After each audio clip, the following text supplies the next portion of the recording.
Donald Trump is fed up with Zelensky.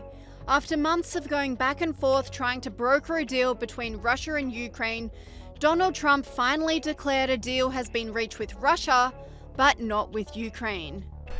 And if I can solve it because of a certain ability, that would be great. And if it doesn't happen, I will say that I think Russia is ready. And a lot of people said Russia wanted to go for the whole thing.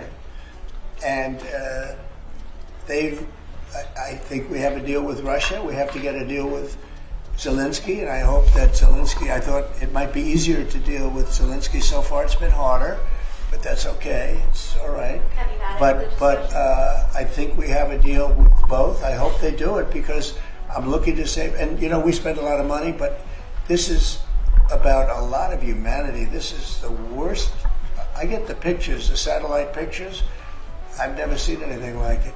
Of the fields after some of these battles, it's horrible that it's going for nothing. We would have never had this problem. You would have never had that war if I were president, I guarantee you that. And for 4 years you didn't have it. Yeah. Trump then unleashed again in a lengthy Truth Social post saying Ukrainian President Volodymyr Zelensky is boasting on the front page of the Wall Street Journal that Ukraine will not legally recognize the occupation of Crimea.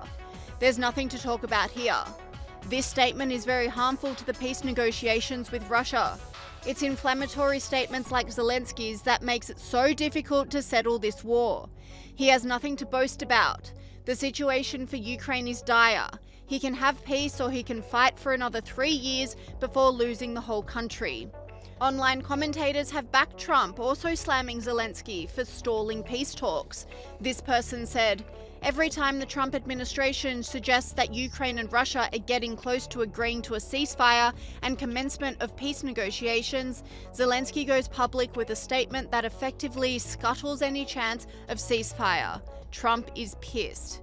This commentator doubled down, saying, as long as the war continues, Zelensky gets to remain in power. Once it's over, he'll finally be forced to face election, and that's why Zelensky is hell-bent on continuing the war. No matter how many of his own people are killed in the process. Staying in power is his priority. Zelensky's latest excuse to avoid a peace deal is Crimea. He said Ukraine will never recognize Crimea as Russian territory as per Putin's demands in order to secure a peace deal. Тому що як тільки ми починаємо говорити про Крим, про наші суверенні території тощо, ми заходимо в формат, якого і хоче Росія, затягування війни, тому що швидко домовитись про все не вийде.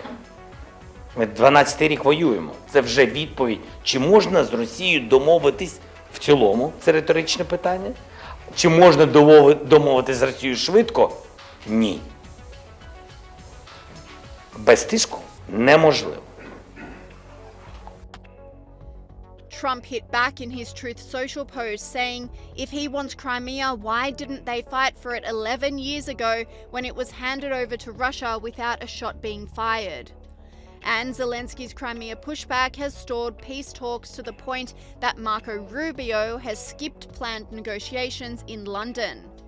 Rubio is also exasperated with the talks between Russia and Ukraine, and whilst he hopes for peace, he concedes the two warring nations may just be too far apart to make anything happen. But by the end of the week, I'm hopeful that we can get to something quickly, and I remain, hopeful that we can get something done because this is a terrible war and it needs to end. Because it has no military solution. There is no military solution to this war. We have to be frank. Russia's not just going to roll over Ukraine and take the whole country, and Ukraine's not going to push them all the way back to where they were before 2014. So what I would say we're involved in is understanding what is the Russian position. We have a better understanding of that now because we've actually spoken to them after 3 years of not speaking to them. What is the Ukrainian position? And figure out, are these guys even in the same neighborhood? Because if they're in completely different zip codes, then we may have to conclude that they're so far apart that peace is impossible at this time. We've done our best. We've put a lot of time and energy at the highest levels of our government. We'll continue to be willing to do so as long as there's a realistic path forward. If at some point we determine that we're just too far apart and not enough movement is happening, we may need to move on to other priorities because there are a lot of important things happening in the world. This is not our war. We didn't start this war. We're trying to help everybody end it. But they may be too far apart, but I hope not. We should be optimistic. We should be willing, as we are, to do whatever it takes to bring the two sides closer, and hopefully we can be successful. But ultimately, it's not up to us. It's up to Russia and it's up to Ukraine. They have to make the decision that they're willing to move closer to one another, and we need to start to see progress.